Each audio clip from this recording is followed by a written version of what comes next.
Goalkeepers, never strikers, they'll deliver. Crowd roars erupted, you can feel the quake. 80,000 voices. Hello there, welcome to the channel today. So today's video basically we'll be talking about the latest topics, the football topics. So Carabao Cup shocker. A lot of Premier League clubs got their backsides handed to them. Leeds United losing to Sheffield Wednesday 3-1 or 3-0 penalties. I think West Ham as well losing to Wolves. So I think the pressure just mounts, it keeps mounting on the likes of Graham Potter, as well as we have injury concerns for, Stanley Nwabali, which is just sad. Super Eagles #1. And, when you look at the other options on the bench, you just see that no one can really compete with him, in my opinion. And then start considering options. So look at one goalkeeper that I think maybe can be an addition to the team in his absence. Hopefully, Stanley Nwabali recovers, not just on time for the World Cup qualifiers, but generally recovers and comes back to full health. We talk about Fermin Lopez being linked to move to Chelsea as well. What are your thoughts and opinions on that one? And also talk about the move for Chris Santos. Yet again, Newcastle United get rejected by a player that they've gone in for. Maybe not quite the player, but more of the club. So let's go into it. So first off, West Ham got beaten, by Wolves after being a couple of goals ahead. Being a goal ahead, they ended up losing to Wolves 3-2, and then Sean Larson getting 2 goals. So what happens for them? I think when you're in the position where West Ham is in, you sometimes just hope and pray you can have a good cup run to get the fans on your side. So maybe you go deep into the Carabao Cup, get to say quarterfinals, maybe semi-finals, and you have the fans all behind you because of the cup run, or maybe you can just even steal a victory, steal a win of the title of the Carabao Cup trophy, and that would just mean your season just feels a whole lot better, despite where you finish on the table. So for me, that's just too bad for Potter. That's now focus on the league. But some people would argue that it's actually good or better to have dropped out from the League Cup, so you have all your attention on the league, on league survival. Because I think West Ham United right now are in survival mode. Leeds United as well lost. They lost the Carabao Cup fixture to Sheffield Wednesday, and Calvert Lewin, I think, was the worst culprit. He missed a ton of chances. There was one that was easier. It was way easier to miss than to score, and he ended up doing what was more difficult. So, and he's come on social media to talk about, apologizing and all. So I just look at players and say sometimes when you've lost, maybe that's not the exact time you come on social media to apologize. You can appreciate the fans in the stadium, but not on social media you come to apologize when you've lost. Because I think the best kind of apology that fans want to see is you actually, winning games. That's what fans really are on the lookout for. Now we talk about Fermin Lopez, because we got this reports yesterday. I saw this yesterday, or David Ornstein had tweeted this out about Fermin Lopez being linked to Chelsea. Chelsea have sort of exploratory talks about the player, but at the minute, no club-to-club negotiations. So for me, I just feel like David. It's an odd one because a lot of Chelsea fans are saying bring. First off, I think it's a very difficult deal to do, anyways, because first off, Chelsea already have the issue of they have the issue with UEFA. They've got to ensure that they're net positive if they make any changes to the team. So no weird technical thing like that. So essentially, before they sign any players, they need to have outgoings, and that's one of the reasons we haven't seen the here we go of official announcement for what's his face now for Javi Simons. So I don't quite get how anyone would expect somehow, some way that somehow, some way you have Fermin Lopez joining the club. I just don't see how anyone thinks that would be something that would happen. So And then when you talk about the quality of the player, it is, I'll share this on here, the tweet by David Ornstein, and let's look at it together. And then I'll talk about the quality of the player, what I think about the player, if it's indeed a good buy or it will be good business. Or it'll be good business. For me, I don't quite see it as now. If Chelsea were not linked to Javi Simons, for instance, right? I mean, then I would say, okay, go ahead, get the deal done. So this is what David Ornstein has had to say. So he said Chelsea evaluating the possibility of move for Fermin Lopez. No contact yet with Barcelona, but Chelsea speaking to 20-year-old attacking midfielders camp as options explored in case of exits and giving FC Barcelona depth in Spain's international position. Now, where I see this is this right now. So, what he said is correct that in view of outgoing, that means Chelsea must be looking to, sell players. First off, before you get in a Fermin Lopez, in the building.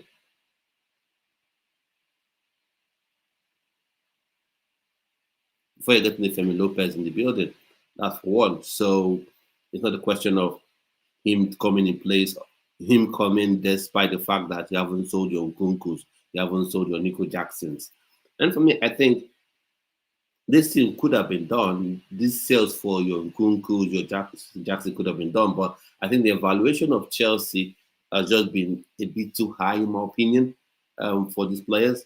I know people feel like Nkunku should be worth £40 million. I know people feel like uh, um,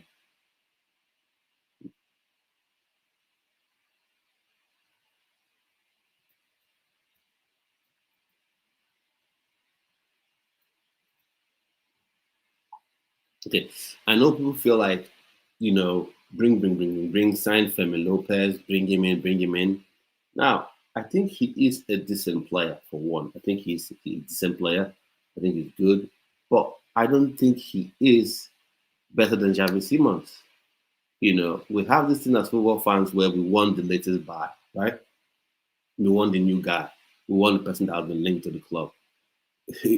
So um, you have a lot of Chelsea fans fawning over Femi Lopez, saying they want him in place of Javi Simons. I just think no. Now, the only way this makes sense to me, in my opinion, would be if the club had looked at Cole Palmer, given his recent injuries, and just felt like he may not be back on time, we have to manage him a bit more, and then you get the Femi Lopez in addition to Javi Simons. For me, that would work a treat. So maybe I'm being a bit greedy, but if I was to choose between Javi Simons and Femi Lopez, I would go with Javi Simons because of what he brings. His dynamism is just different from Femi Lopez. I'm not saying Femi Lopez is not a good player.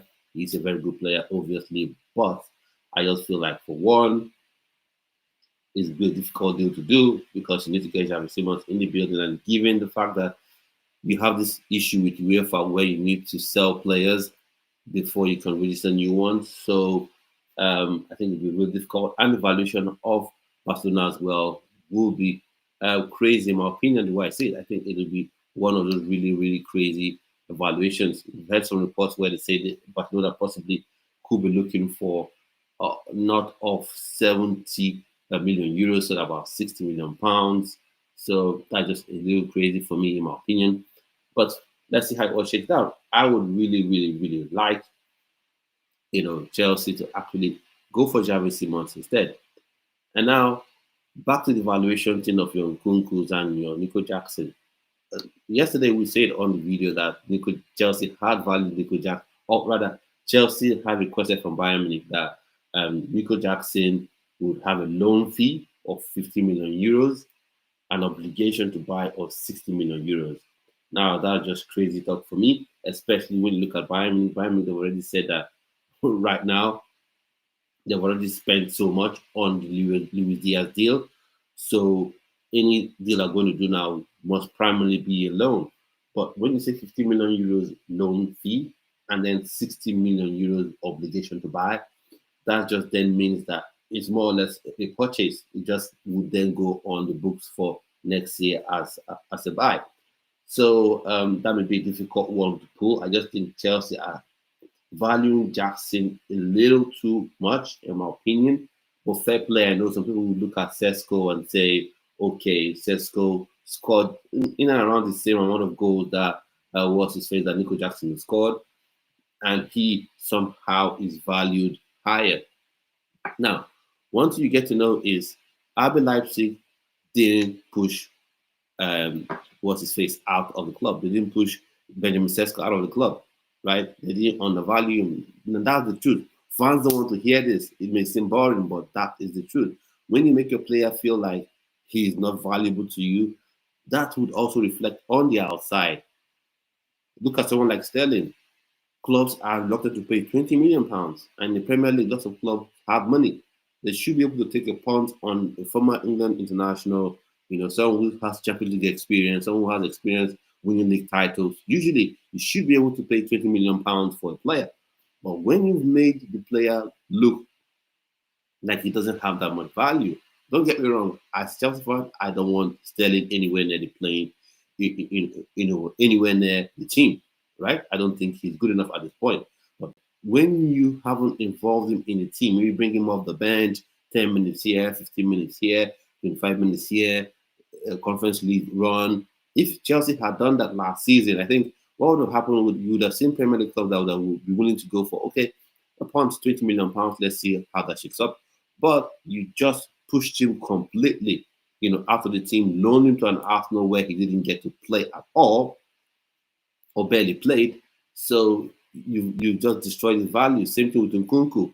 You bench him so much, played him 5 minutes here, 3 minutes here. The Conference League that he got to play, when he got to the real serious parts of the game, or rather of the tournament, you dropped him off. So you've affected his value. So that's why I think these sales are becoming a little difficult, in my opinion.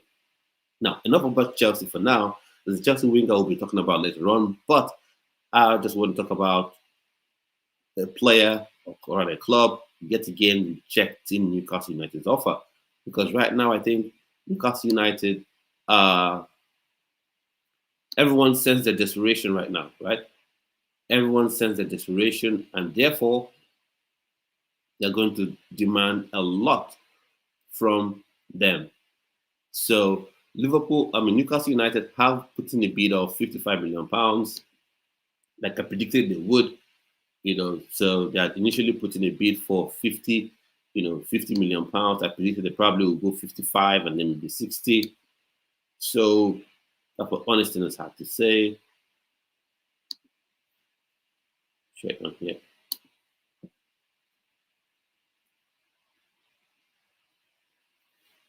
So you see, Jurgen Strand Larsen not agitating to leave Wolverhampton Wanderers, but keen on making Newcastle United move. Wolves turned down £55 million bid from Newcastle United for 25-year-old striker. Still intend to keep Norwegian international amid ongoing interest, amid ongoing pursuit. So according to the Athletic. So, just a minute.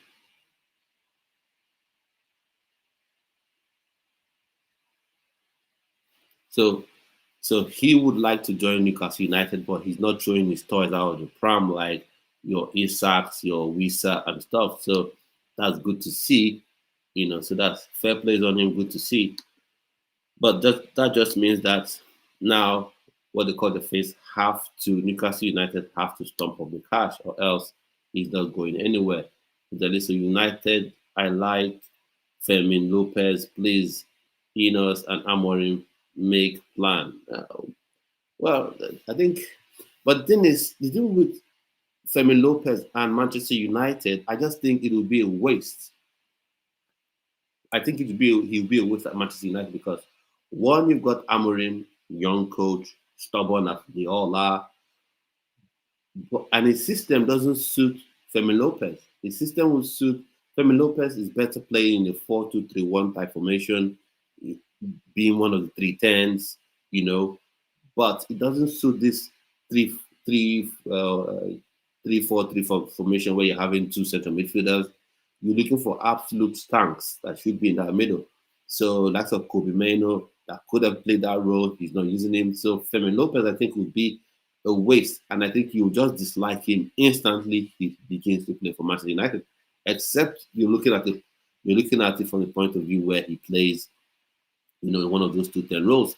And I think Cunha and Mbeumo long term would be the players that play in those two roles, in those 2-10 roles behind, your Benjamin Sesko.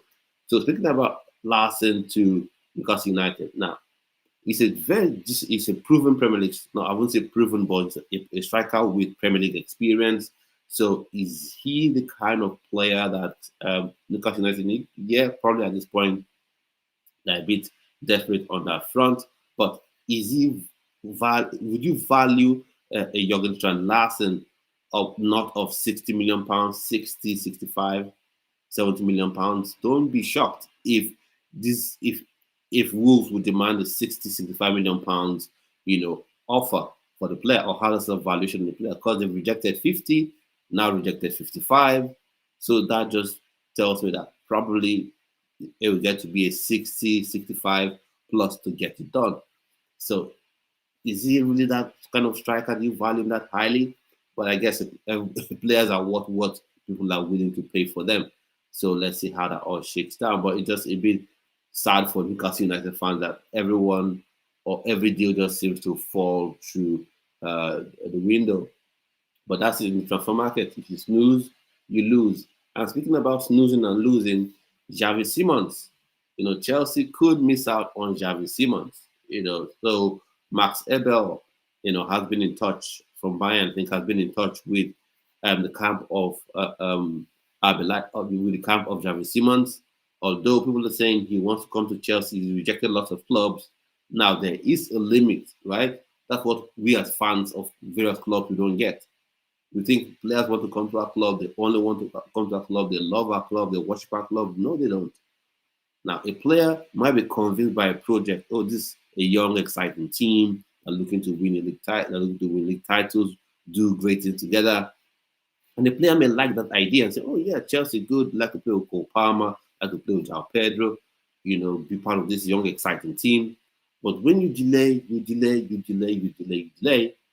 then it comes to the point where the player just feels like, okay, what are my other options? I'm not going to spend one full season, especially in a World Cup year, not playing football. It's just not going to happen. So if Chelsea want to sign him, probably they should sign him. And a lot of people are saying, oh, this Femi Lopez thing is they're just trying to, egg RB Leipzig on to get the player to play for them, to sign for them. I don't see how that happens. And then, of course, we have to talk about this Chelsea winger. He's been linked to RB Leipzig before, linked to Dortmund before. Now, apparently, Roma are in serious talks for the player, and that's Tyreek George. And the thing about this one for me is I'm just hoping that Chelsea doesn't make the same mistake that they made last time with Lewis Hall and Michael Olise. Now, RB Leipzig have showed you that they have an interest in the player. They want the player. Is it possible for you, to have that player as part of the package for Xavi Simons? But we're not seeing anything in that regard. Rather, what you're doing is you're possibly going to let him go to Roma, and then if he goes to Roma, that's then going to mean that probably you're going to anger someone, you're probably going to anger someone at RB Leipzig, and the Xavi Simons deal could be done. That could just be done. So I don't get why you want to do it.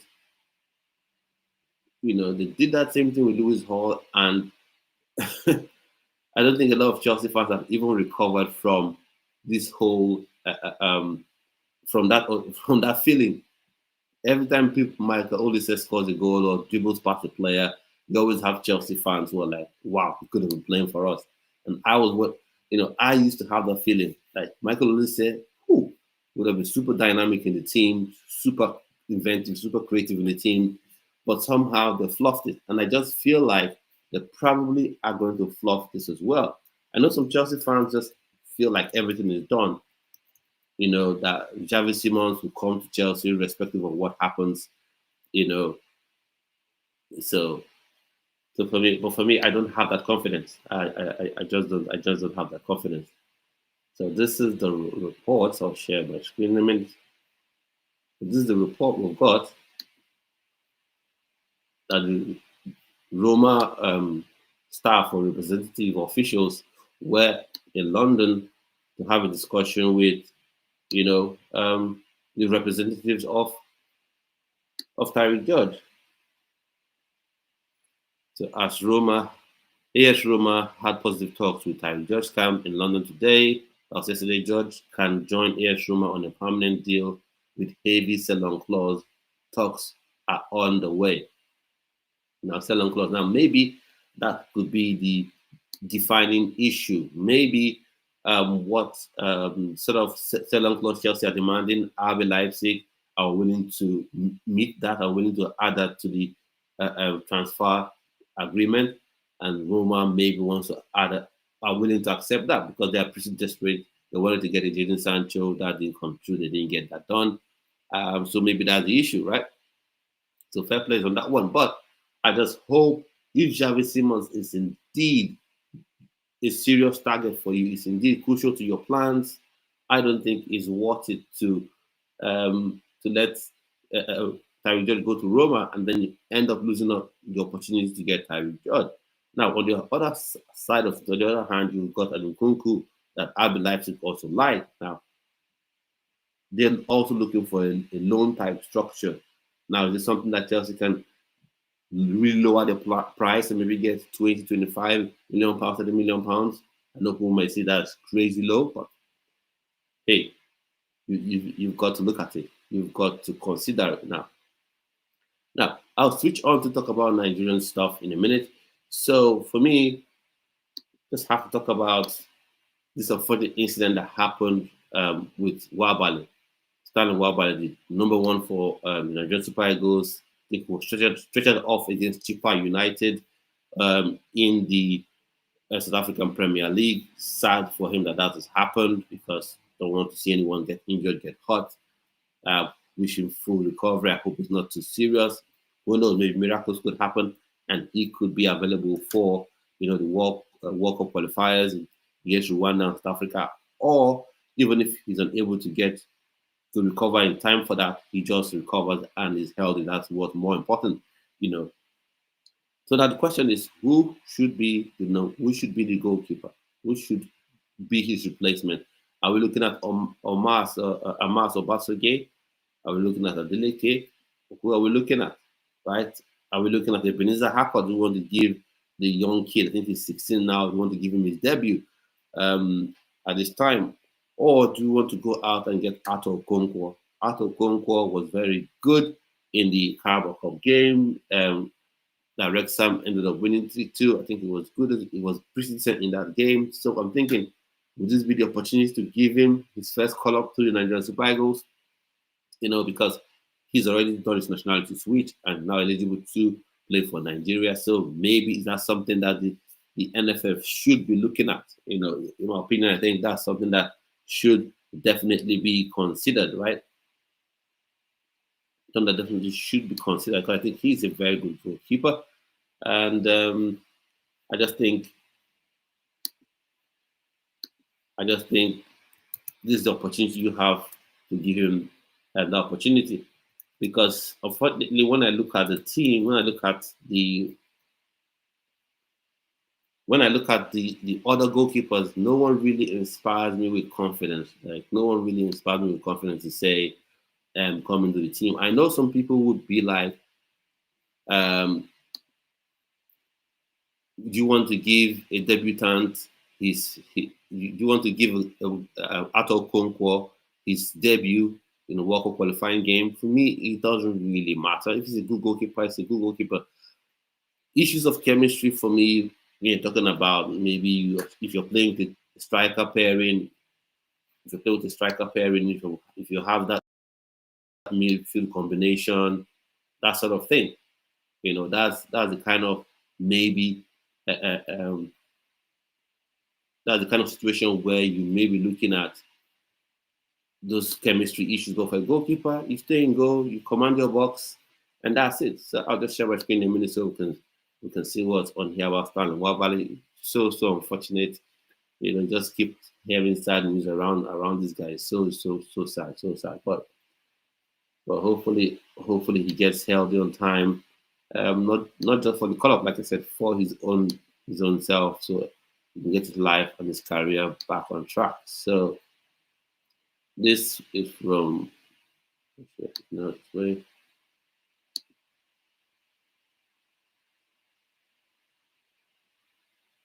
So 29-year-old was pressured off in the 35th minute for Chippa United's Premier Soccer League encounter against Richards Bay on Tuesday. Super Eagles goalkeeper Stanley Nwabali was taken off due to injury in Chippa United's PSL game at Richards Bay. The severity of the injury is yet to be confirmed, but the timing leaves him in doubt for Nigeria's must-win qualifiers. So the qualifiers start in there's a 6th and the 13th. So just in a matter of a couple of days, the camp should be open by next week. So I think it's just poor timing, poor timing, and so sad for the player. So sad for the player because he's one of those guys that really gives his all and the top goalkeeper, top player, top person as well. So it's sad to see that he would miss the qualifiers. So for me, question is, who then should come in his place? Are we going with Amas? Let's have a look at the goalkeepers. Let's have a look at the goalkeepers again and see if there's anyone that comes to mind, and we say, yeah, that's one we want to go with.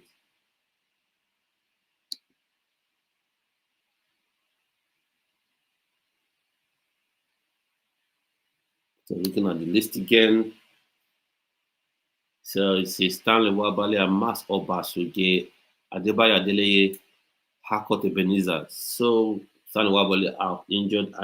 Are we all confident to say Amas Obasuge should be the number one, or Adebayo Adeleye, or Hakot Ebenezer? Hakot Ebenezer, I've really been impressed with him, but he's still a kid. He's still a kid, a very, very young kid. And for goalkeepers, you need them to be in that experience age range. So is there anyone that inspires confidence here? For me, I don't really think so. I would rather give Ato Okonkwo his first call up to the Nigerian Super Eagles. I know the people might not like that. People might feel like,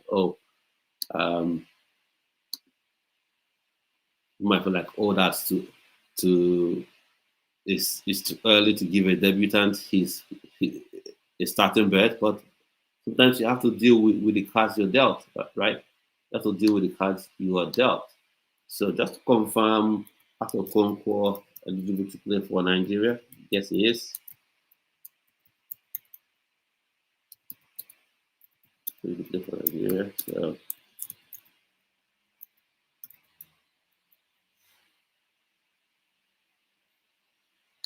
So I'll share my screen now in a minute so we can all see what I'm saying.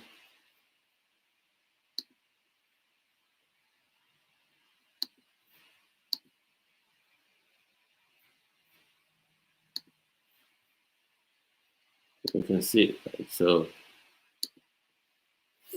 Ato Okonkwo is eligible to play for Nigeria, and he has been granted FIFA approval to switch his nationality from England to Nigeria, having represented England at youth levels but never in a competitive senior match. He is a goalkeeper for Wrexham, and his parent club is Arsenal.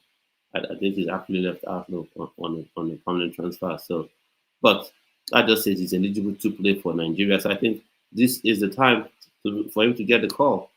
This is the time for him to get a call. Unfortunately, it has to be at the expense of Stanley Nwabali at this time, who I think is still the number one. But I think going into this crucial game, someone like an Ato Okonkwo is someone that can come in and do a job.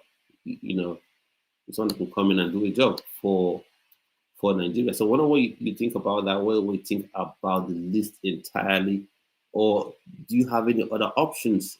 And when you're talking about options, you must be you must be cognizant, or you must take into consideration if indeed they're ready to play now, in terms of if they're national, if they have switched nationality, or any home-based goalkeeper. So that's that one. So for me, there's this Freiburg goalkeeper, Atubulu, no Atubulu, but then he seems like he is, fixed. I wouldn't say fixated right now on playing for Germany, but he hasn't made any nationality switch. He hasn't he hasn't, sort of, yeah.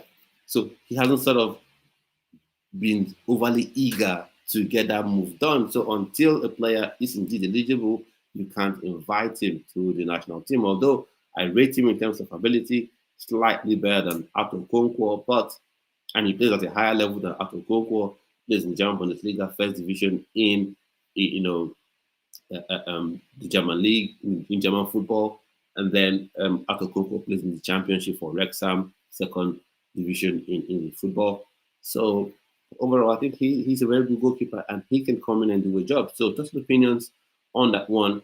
Now, talking about Nigerian players, Uche Santos, it seems the move to Wolves is gradually drawing closer and could be a reality.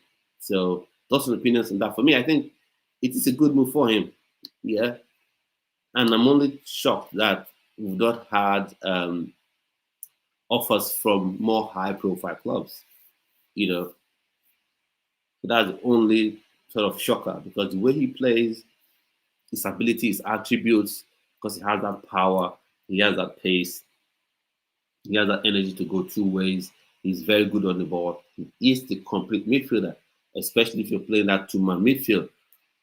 But right now, it just feels like, for some reason, people look at Nigerian players with a weird eye. I don't know why that is, because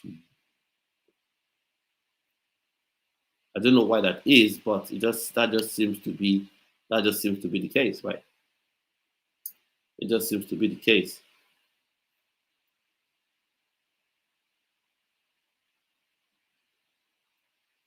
Some rules all day, so we feel like getting on this. So that's just madness to me, right? Because he has all the tools to play at the top level, especially when you look at the side like, Manchester United, and you see the need, you see the formation they want to play, you just feel like this should be the right player for them. But then again, you see people flirting over Bruno Fernandes, and I just think Bruno Fernandes just doesn't suit what they want to do.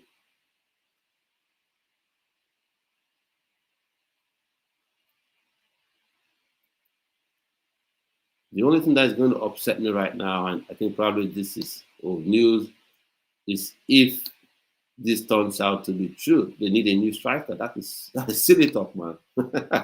That's silly talk. If what Fabrizio tweeted out as on the 24th, a couple of days ago, but if the part that was worrying me right now is this bit right here. I don't know if you can see it. Is this bit right here about as Wolves needs a striker ASAP. He is not a striker. He is not. So Wolves have submitted official bid for Getafe to Getafe, worth 20 million euros for Santos Uche. The decision is on the way to get deal done, as Wolverhampton Wanderers Football Club want a new striker ASAP. He is not a striker. He's not a striker. If you are signing Uche Santos as a striker, then you need to be shook. Your head needs a wobble. You have to give your head a wobble, because he's not a striker. You're not going to get the best out of Uche Santos playing him as a striker. You're only going to get the best out of him playing him as a midfielder. As a striker, he can be just a little below average, right? But you play him as a midfielder that can go two ways, he instantly becomes world class for you. Instantly. Right? So why go sign a midfielder and make him a striker? It makes no sense to me. It just doesn't. You have Rafi Gurushimi right there. You have George Kena right there.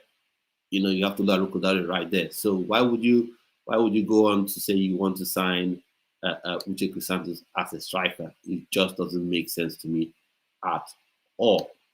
So now just go back to the this news or piece of what we call what we talked about, or we talked about. I told the show. We talked about shocks in the Carabao Cup. Leeds United are out of it. Um, Sunderland out of it as well on penalties to Huddersfield. So I guess right now that's on the bright side of things for Sunderland fans. You can say, okay, right now we can focus on the league. We can focus on the Premier League, no early cup distractions, and just see how high we can finish, and maybe get survival as well. West Ham United probably that would be the same sort of excuse. What would I say excuse? But that would be the same sort of philosophy that I'm sure Graham Potter will be spouting. But they need to sign players. West Ham as a club just needs to get some quality players in. Because right now they've got Callum Wilson. And Callum Wilson, really, really, can he be that number one guy for you? If you really want to survive in the Premier League, I'm not sure. And he's injury prone as well. So is that what you want to do? Is that what you kind of play you want to rely on going into the rest of the season? Paqueta is, of course, is good, but he is a midfielder, and you cannot rely on your midfielder to get you those goals. You can rely on him to be creative, rely on him to put in those tackles, inspire your team, and all that. But to be that striker, to be that goal-scoring threat for you to sustain your future as a Premier League club, I don't think relying on Paqueta is the best idea in my opinion. So I think West Ham just need to look for strikers. They need to get at least one striker, get a creative and flary midfielder, if I can use that word, winger rather, to just help open the play. How they allow Adingra end up at Sunderland. And who do they have? They have Bowen, okay? And then who else? Who else do they have up front? They have Fulkrug. Fulkrug, to be honest, Fulkrug is a service-based striker. Fulkrug is not one of those players that can get the ball from midfield, run with pace, no. Put the box into the box, then he can come alive. So maybe scores 5 out of his 10 chances or 4 out of his 10 chances, these sort of things. So you must get those wingers in the building. But right now, you look at West Ham, don't really see anyone that really inspires on either side. And then look at the midfield, only Paqueta, really. They've got that Malik Diouf at left back. He is a talent. He's a talent, but he's still young. It's time to get used to the Premier League and football experience overall. So I just think that will be super, super challenging, in my opinion. And then speaking about transfers, so they talk about Fulham. They're looking at Philippe Otele, and they want to see what he does in Champions League qualifying games and before they make a decision on signing him. And I just think to myself, I say, really, Fulham? When was the last time you were in the Champions League? But anyways, he's a player I think can come good for them. I think he would allow Alex Iwobi to play in his favorite position, which I think is behind the striker, playing that 10 role, having that free role, and not out wide on the left. I think Philippe Otele should be even signing for a top 4 Premier League club, but it's just the fact that the branding around players from certain parts of the world is not just up to scratch. Because I look at when Klopp look at the likes of Garnacho and value him at £50 million, and clubs like Chelsea value him at £35 million, and then you look at people like Otele, and people say the value is €4 million or €5 million. It's just madness. And top clubs are not even looking at him, and then even project clubs like Brighton that play Moneyball don't look at him and say they want to sign him. I think there's something wrong somewhere, but that's a different story for another day. But he's a player that West Ham could have quite easily gone and got instantly, and he becomes an impact player instantly. He makes impact because he's not just one of those wingers that has pace and skill. You can find those ones everywhere.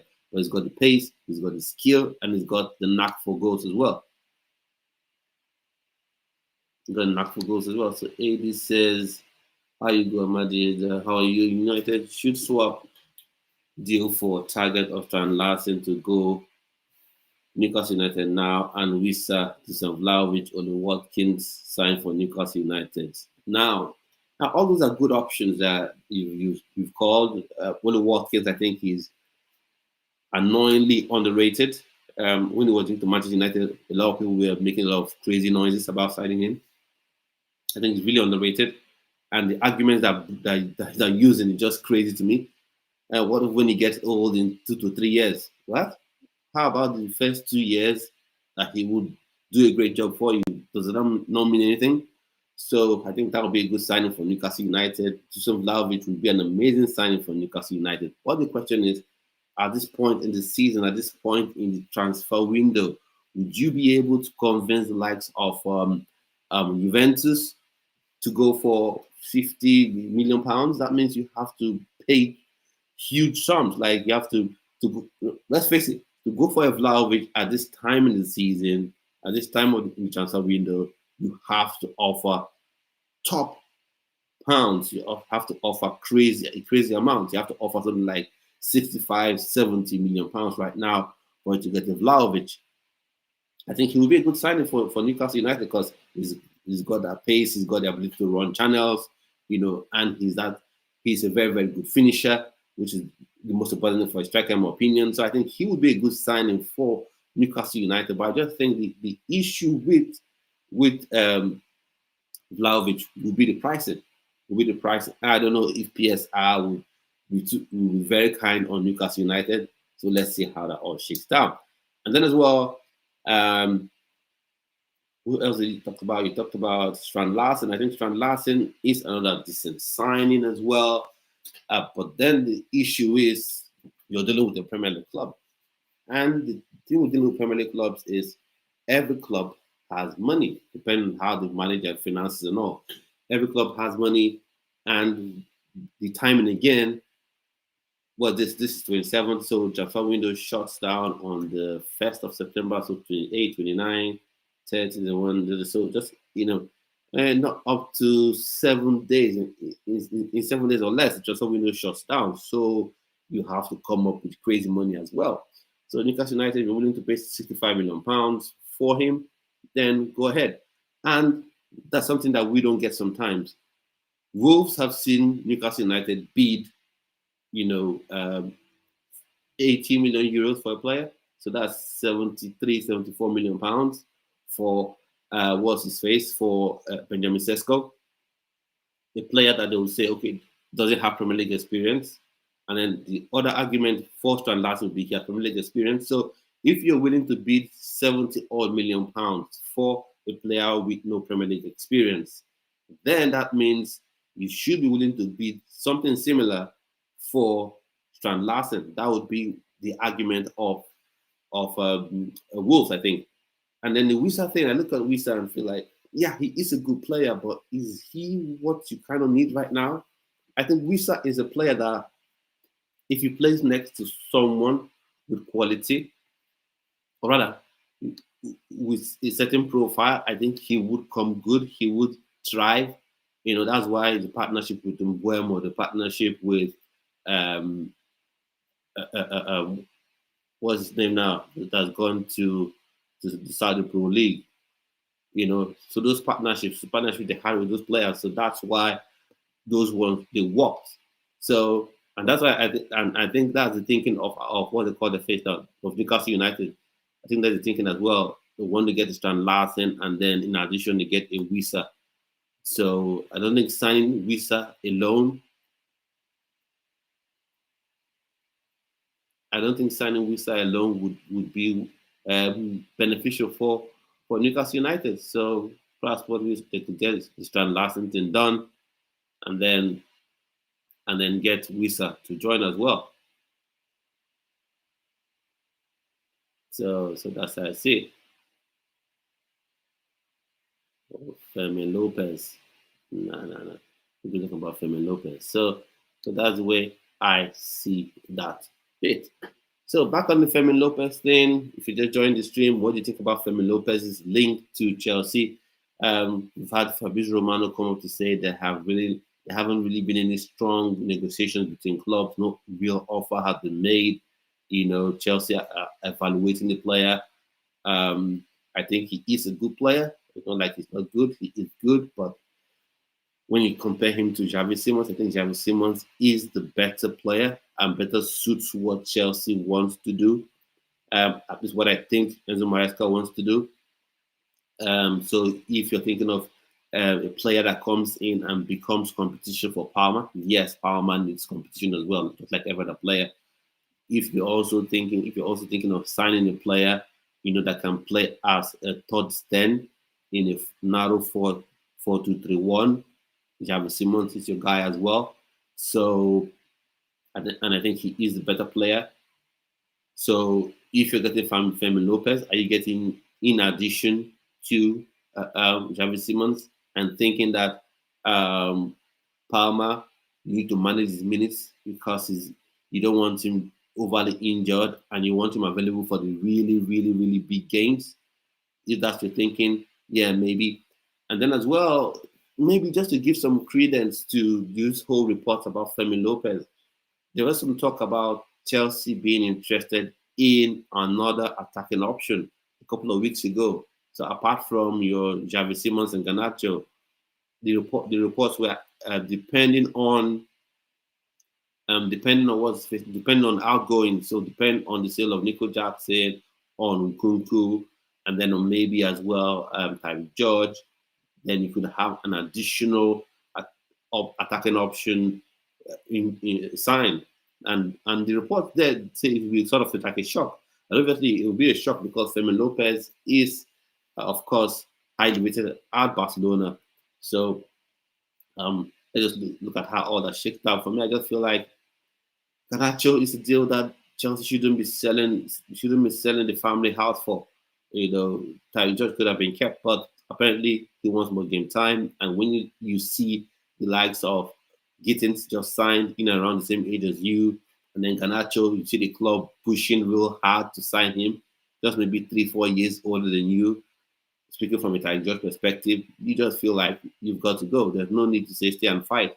He wants to go, and he's thinking it's going to be a permanent sale. So fair play. So if Chelsea are able to sell Tyreek George, able to sell Nkunku, able to sell Nico Jackson, then I think that could open the door for Garnacho. That could open the door for Garnacho, open the door for Tyreek George, open the door for Garnacho, Xavi Simons, and Fermin Lopez. So yeah, let's see how that happens. So yeah, AD says, "How you going, Matt? How are you? I'm good." Rasmus Højlund, Nicholas Jackson signed for Newcastle United, and add-ons for Jackson deal to Newcastle United. Now, yeah, I think a move for Jackson to Newcastle United could work. I think it could work, and he could become a very good player for Newcastle United. Of course, I think so. But Rasmus Højlund, I think he's more his head right now. Or rather, there's more concrete interest from Napoli for Rasmus Højlund. Because remember earlier on in the week, we did say that Napoli were exploring strikers that they wanted to sign. There was talk about Tula Rukodare. He was on their list. But now it feels like they have more focus on Rasmus Højlund, initial loan, obligation to buy, or an option that can morph into an obligation about 40 odd million euros. So I think it feels like they are set on getting Rasmus Højlund, but let's see how it all develops. If Newcastle United can bid for Højlund, but the thing is, I don't think Manchester United would want Højlund in the Premier League, because now it's one thing to say you don't rate the player, right? But there's always that little speck of doubt you have in your head. Say maybe it could come good. And one thing you don't want is the embarrassment of that player you said is not good enough coming good in the league that you're in. Same thing with Nicholas Jackson. If he goes to Newcastle United, comes good, scores 25 goals a season, you see a lot of Chelsea fans begin to eat humble pies. And you see lots of Chelsea fans that at this point don't rate him, would say, oh, why did the club let him go? Why did they sell him? So Maybe with that being said, Manchester United may not be all too keen on letting Rasmus Højlund, join a Premier League club. And if Napoli are already the front liners for the deal, for the transfer, they may very well just prefer to let him go to Napoli. But again, I think just like Nicholas Jackson, given the way Eddie Howe approaches his coaching and how he deals with players, I think he could come good there as well. And of course, although Newcastle United are a very big club, the pressure of playing for Newcastle United and playing for Manchester United are kind of slightly different in terms of a little bit lower. So, but overall, it would be a good move. He could come good there, and everyone would be left egg faced. So, and let's see how that all shakes down. So, and then I must talk about Uche Santos because what I've seen, Wolverhampton Wanderers need a striker. That's why they want to sign Uche Santos. Please, I want to beg Wolves, look right here. Do not sign Uche Santos if you want to play him out of position. Just don't. From a Nigerian perspective, we've already heard a lot of things, negative PR about Nigerian players. It's enough. Don't sign a midfielder and play him as a striker and then say, oh, he's not a good player, overrated. No. He is a midfielder. Caicedo was played at right back sometimes. He was not a right back. He was a central midfielder. Michael Essien was played at right back. He is not one of those, right? Or he wasn't one of those. So Chris Santos is not a striker. There are tons of strikers you should go sign, right? You have Rasmus Højlund, right? You have Nico Jackson. You have Tularo Kodari. You have Rafiu Durushimi. I wonder what will happen with respect to those links, because at some point, Wolves will link to Rafiu Durushimi at some point. So if you really want a striker, that is who you should go for. Those are the ones you should be going for, not an Uche Santos. If you want the midfielder, then he's your guy all day long, in my opinion. So if you just join the stream, talk about several issues, talk about Premier League clubs that got shocked in the Carabao Cup. Leeds United got knocked out. Sunderland got knocked out. But the only positive thing from my perspective is more selfish. My boy McGee got to score his first goal for Sunderland. So that's good for me, but obviously not good for Sunderland fans. So that's a big shock, but now at least they can focus on the league. Then, of course, we talk about Leeds United getting knocked out as well. West Ham, they got knocked out, but it wasn't so much of a shock because it was against the Premier League club in Wolves. And so the man of the hour, at least if you're a Newcastle United fan, John Larson got the 2 goals for Wolves. That's how Wolves beat West Ham 3-2. And Wolves again have rejected an opt bid for Mr. Larsen, for the Norwegian striker. So they made an offer of £50 million earlier in the week, and then I think yesterday or so they made a bid of £55 million as predicted, but that has been rejected still. So let's see how they go. Maybe because it's still he wants to go, right? So Fred Larsen wants to go, but he's not pushing it, right? He's not pushing it. He wants to go. He wants to go there, just like you want.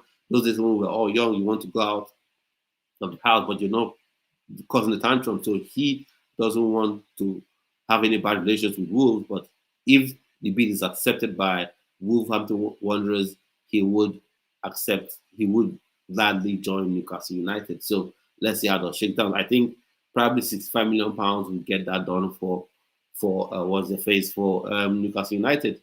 Or they should begin to look at other options. Maybe Victor Boniface, who knows? And then speaking about Victor Boniface, he will be undergoing physiotherapy or therapy with Bayer Leverkusen to get him fitter. So let's see how that all shakes down. And then speaking about injuries and failed medical, so Enciso failed his medical at Strasbourg, which is odd. He failed medical, so he'll be heading back to Brighton. And that's what I was saying with Victor Boniface.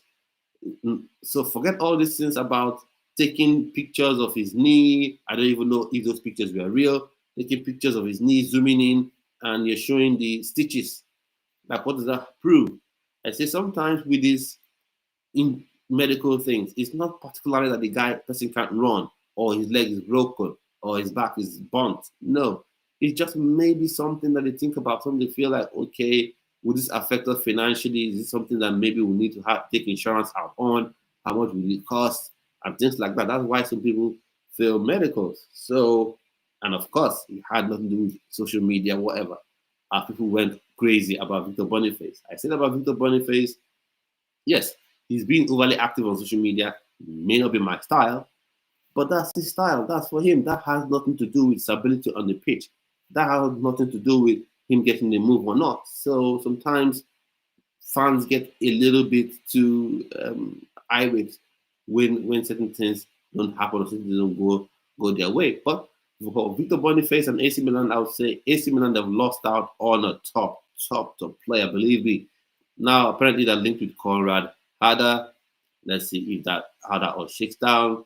I think Victor Boniface is a better player than him, not even slightly. I think he's a lot better than Conrad Harder. But apparently that's who AC Milan have their sights on, and they also have their sights on Tula Rokodari as well. He's on their list, so that's for me. That doesn't that's neither here nor there, because that doesn't just mean that suddenly going to make a bid for Tula Rokodari. And people that say, oh, because some Nigerian fans can get very emotional. They say, oh, because the deal between AC Milan and Victor Boniface didn't work. Oh, Tolu Arokodare don't go to AC Milan. Of course, go. But if you go, protect yourself. As I would advise any player, sign any deal with any club. Protect yourself, Tolu Arokodare, if this AC Milan thing comes through, if they see you as the number one target, if they did make an offer, to your club, protect yourself. Make sure everything in the contract aligns with what you want. So and then speaking about Tola Rukodari, I think maybe Eric Chell should go with a 4-3-1-2 formation where you have two strikers and then he plays alongside Victor Osimhen, right? He's taller, I think he's 6'6", Victor Osimhen is 6'1", 6'2". He's taller, so he can be that foil for Victor Osimhen to make the runs in and around him, and that could give trouble. That could be create a lot of problems for the opposition. Just look at it, or maybe go with a sort of 5-3-2 where you play with wing backs. Olaina high up, Bruno Yamachi high up, and then in the midfield you could have Uche Santos, Rafa Nyodika, and then maybe Iwobi, and then in that attack, in the attack itself, you have Victor Osimhen and Victor and Tola Rokodare or Victor Boniface have those two paired up front, because those games, the Nigerian Super Eagles have to win those games. There's no withdraw one here. Nah. Once any points are dropped in any of those two fixtures, it's curtains on Nigeria qualifying for the World Cup. And this includes whether, FIFA deducts those 3 points from South Africa, which at this point is a bit crazy to me, why they haven't done it, why we haven't had any official thing. So that's one thing. that's one that is crazy to me. It should be as clear as day. Play the player that ineligible that was meant to be suspended for that game in the game, and you have 3 points deducted from you, 3 goals awarded against you. Simple. So why is it taking all this time, to get done? So I don't quite get it, right? I don't know what you think about that. So either ways, whether or not the points get deducted, whether or not the points get deducted or not, Nigeria must win those games, right? We must win those games. Must win those games. Now, speaking about strikers, there is a young striker that is eligible to play for Nigeria, and I think he's part of the Flying Eagles squad at the minute, right? So, and there was a whole video of him talking about playing for Nigeria and all that, and his father was alongside him as well. So his name Jonathan Spieth Asuzu. So I'll share the video on here and let's all watch it together and see, what what you think about it. So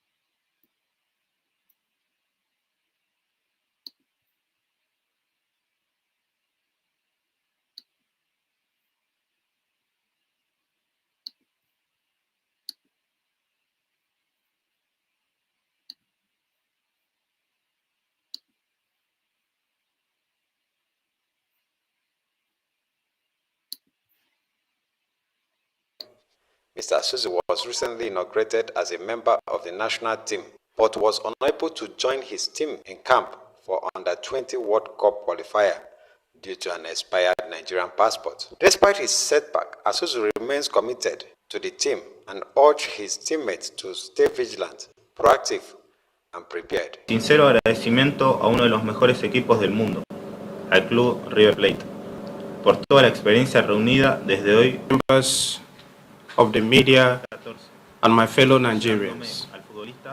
I'm before you today with immense gratitude and a heart brimming with appreciation. As a proud striker for the River Plate in Argentina and now a newly inaugurated member of the Nigerian national football team, it is with a great honor that I address you today. First and foremost, sorry, forgive me, let me pause this a bit. Expired passport, that's why he's not at the camp. This is just madness. Like, what's wrong with Nigeria sometimes? Expired passport, that's why he couldn't travel to play for Nigeria. Is this not something that could have been expired, just hastened up, expedited at the Nigerian embassy in Argentina? So how's that an issue? This is crazy to me. It's just crazy to me. So wow. I wish to extend my heartfelt thanks to Federal Government of Nigeria.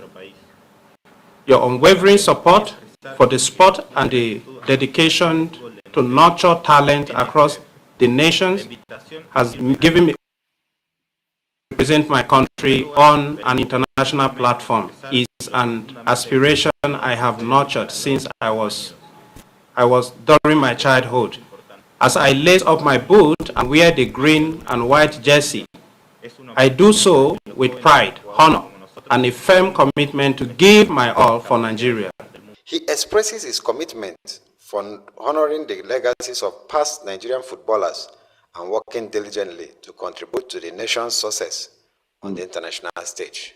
I prefer JJ Okocha because it's my country, Nigeria. I love Nigeria, and it's two different cosas, ¿cómo sería? It's two different style of football. Two different style of football. JJ Okocha, it's more fantastic, and Messi it's more ¿cómo es contundente? Contundently. And I like fantastic football. This is the reason. My father still me football when I was young, and it's a pleasure for me.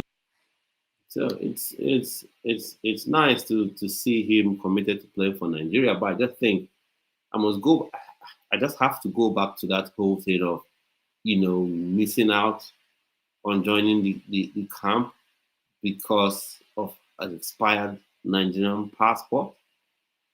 First off, how don't you know as an NFF, as a football federation, that the passport of a player is expired, for one? And then even if it's expired, this is something that we know. We know his passport could have been, the renewal of the passport could have been done quickly. So I don't know how this is now an issue where he's missed the camp. And okay, let's say he missed the first couple of days. How about afterwards? So I'm guessing this should be an old video or something, or else this doesn't make any sense, to me.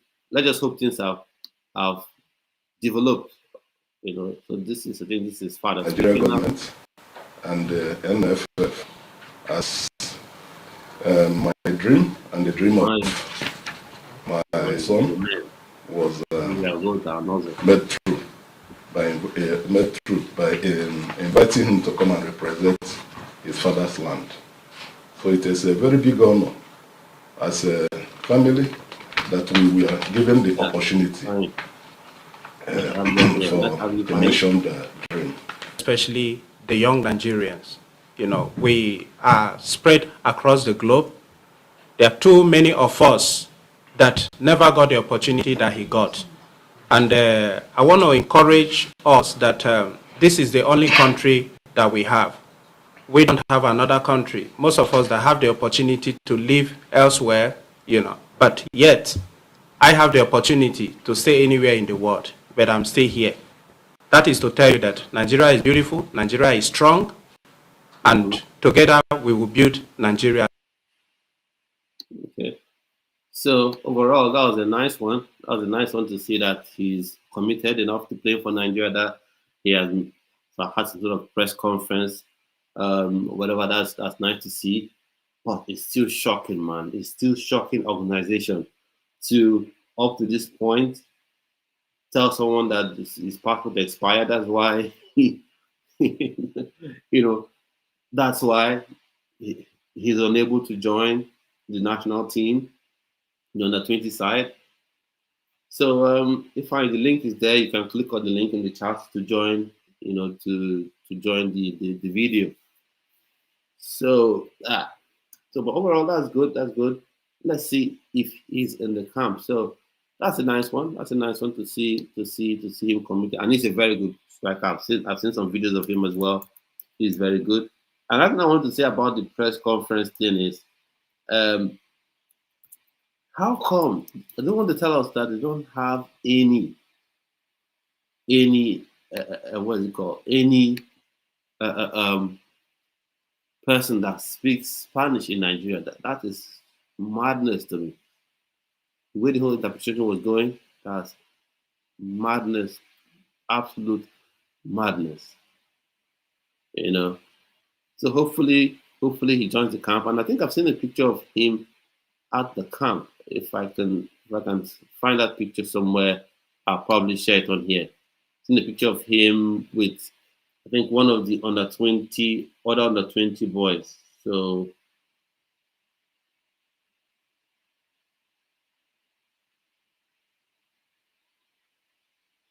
one of the under 20 boys. So I'll look for that picture again here. Should be.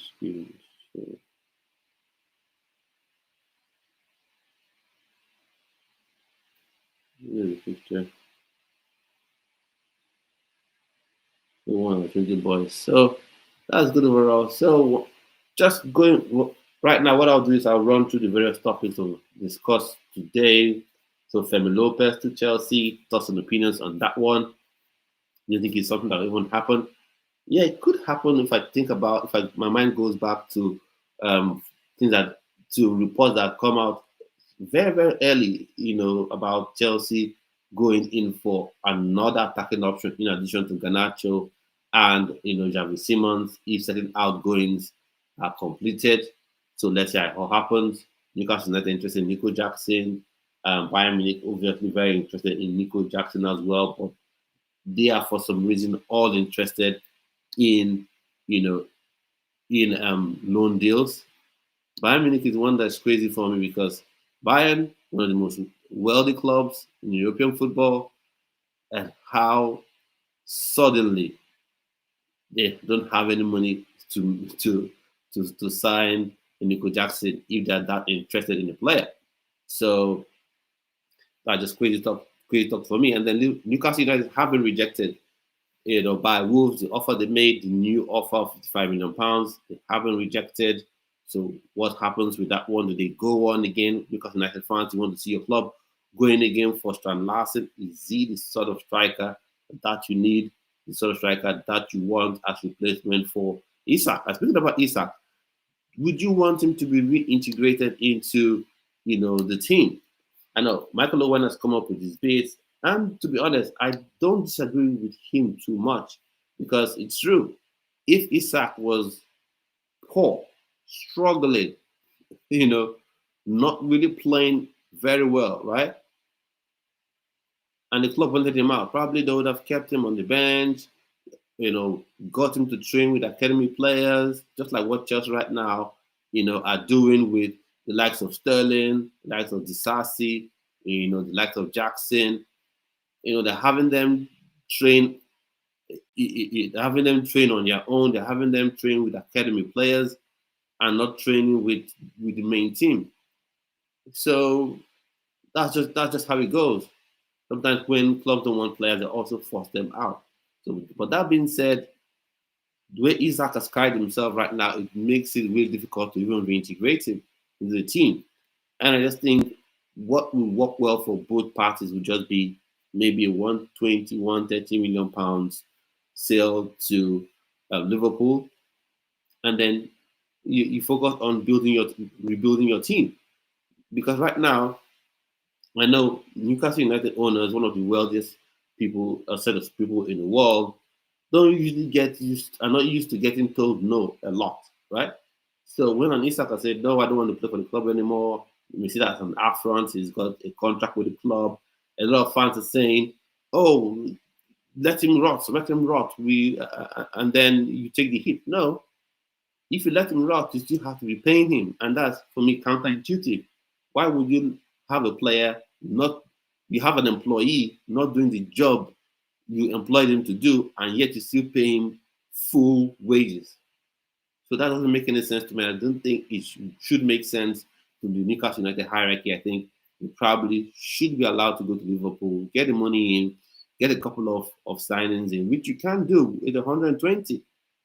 And if you're going for the right profile, you probably will get very good players. And I think what could help Newcastle United going forward could be to become Brighton 2.0, to become Brighton on absolute steroids, to become Brighton, supercharged Brighton. I think that's the right phrase to use, supercharged Brighton. So the player that Brighton can get, you go for the next profile above that one. Because for salaries, I don't think Brighton can match Newcastle United. So you can go that way, and build the club up that way. And then, of course, talk about Uche Crisantos to Wolves. What do you think about that? For me, fine move, good for him to come to the Premier League. I think pace and power will drive in the Premier League, and his technique as well. I think he's an absolute complete midfielder. But the only thing I'm just hoping that no one makes him to play as a striker, because that is not his role at all, in my opinion. And then, of course, talked about Stanley Nwabali that unfortunately was stretched out in an SPL game, South African Premier League game. And the timing of it means he would be missing the World Cup qualifying games versus South Africa and Rwanda. And I was just thinking aloud, who should be the goalkeeper that replaces him? Are we going with Amato Basogi? Are we going with Adeleye? Are we going with even Ebenezer Harcourt, or for a different option? For me, I suggested going with a new option, a different option altogether, going with an Ato Okonkwo. He's eligible to play for Nigeria. He's a very, very good goalkeeper. I think it will be good to bring him in. So I'll do a reaction video on him on here later on, not today. I think that will be done by tomorrow. So I want to know your thoughts and opinions on that one. And then overall, so that's my take on that one. And then Femi Lopez, talked about him, the implication, Tyreek George as well, heading to Roma. Not confirmed, but they are the strongest candidates right now. RB Leipzig were interested. Dortmund were interested as well, but I think Dortmund were looking at more of a loan. RB Leipzig were looking at more of a loan as well, or somehow having him in that deal to get Javi Simons go the other way. But Chelsea want an outright sale. I don't know why. A player like Tyreek George, you want to sell him outrightly as opposed to let him go out on loan, even for a season or two, and let him have the experience, play, and you watch him. If it turns out to be an absolute superstar, you can, if you just want to sell, you can sell him for more. And then if he impresses so much, like I think he would actually crush it in the German Bundesliga. Then you recall him from loan, or at the end of the term of the loan, he comes back to your club and an even better player. But it just seems right now Chelsea want to sell players, especially if you're an academy player, they want to sell you.